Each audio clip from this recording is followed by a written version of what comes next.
Votre livre, Temps fractal, parle de l'année 2012. Beaucoup de gens sont terrifiés à l'idée de la fin du monde. D'après vous, que va-t-il se passer en 2012? Well, the year 2012 has been implanted into the psyche of humankind for over 5,000 years. And there's a reason. L'année 2012 est ancrée dans les esprits des hommes depuis plus de 5000 ans. Si cette crainte est si présente aujourd'hui, c'est parce qu'il y a 5000 ans, nous avions achevé un cycle et, par conséquent, entamé un nouveau qui est en train de prendre fin sous nos yeux. En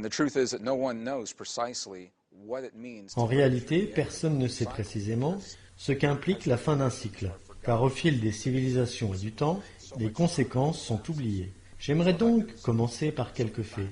La science d'aujourd'hui confirme de nombreux faits qui nous ont été communiqués à travers les antiques traditions spirituelles auxquelles nous sommes le plus attachés. So it is a fact, number one, that December 21st of the year 2012 closes out. Fait numéro 1. Le 21 décembre de l'année 2012 marque la fin d'une période exceptionnelle et mystérieuse. Un cycle qui, d'après le calendrier maya, a débuté il y a 5125 ans et s'achève avec le solstice d'hiver le 21 décembre 2012. Ce cycle est appelé le grand âge universel. Il est vrai aussi qu'en remontant dans l'histoire de notre civilisation et de notre planète, il nous est possible de voir les conséquences engendrées par la fin de ces cycles. Ils sont généralement accompagnés de changements catastrophiques sur la Terre. Des changements physiques au niveau de la planète elle-même, mais aussi, ce qui selon moi est le plus important, des changements chez les personnes qui assistent à ces bouleversements. Et c'est ce qui va nous occuper aujourd'hui. Comment réagir face aux défis de ce monde en pleine transformation? Allons-nous collaborer ou au contraire, allons-nous affronter les uns les autres? C'est une question cruciale. L'existence des cycles est donc quelque chose de réel. C'est un fait. L'autre fait est qu'il existe, d'après les récentes découvertes des scientifiques qui s'intéressent à la question des cycles, un champ électromagnétique très puissant qui nous lie, et ce, dès notre naissance, dès notre première respiration, et alors même que nous ne possédons pas encore la langue, mais juste le langage du cœur humain, qui nous est commun à tous.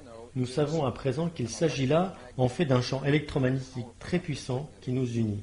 Un champ magnétique grâce auquel nous ne formons qu'un avec l'immense champ magnétique de la Terre. Il connecte nos vies et la rend possible. Now, what makes it so interesting is that what we can see from the cycles of the past is that when Earth reaches. Ce qui est intéressant, c'est ce que nous pouvons apprendre des cycles du passé. Quand la Terre parvient à la fin d'un cycle, comme c'est le cas actuellement, les champs magnétiques sont perturbés et en changeant, ils agissent sur la météo, créent des tendances climatiques et influent sur le réchauffement de l'atmosphère et des océans. Les bouleversements climatiques, ainsi que tous les changements que nous observons aujourd'hui dans le monde, sont nouveaux pour nous. Ils font cependant partie d'un plus grand cycle. C'est quelque chose qui est difficile à voir, à moins de prendre du recul et de considérer ces changements dans leur ensemble. So these are facts. We know that these things are happening. This field that we generate in our hearts. Now the new discoveries are Tout ça sont donc des faits. À vrai dire, de nouvelles découvertes mettent en évidence notre capacité à reproduire des expériences en nous qui ont un impact et influencent ces champs terrestres que nous générons dans nos cœurs d'abord. So, as 6.2 plus Ainsi, comme 6,5 milliards d'individus assistent à ces changements sans précédent dans le monde, l'angoisse et le stress que ces changements génèrent forment littéralement une vague de tension qui agit sur le champ magnétique terrestre. Il est donc possible d'apprendre à travailler ensemble pour créer d'autres émotions au sein de nos cœurs, des sentiments de paix, de coopération, de gratitude, de tolérance et de pardon. And what our own science is showing us, and this is what sounds so amazing, is that when we do that as individuals, Et notre propre science nous montre, ce qui est incroyable, que les actes individuels sont en réalité des expériences collectives et forment une vague cohérente, une vague de paix qui communique également avec le champ magnétique de la Terre.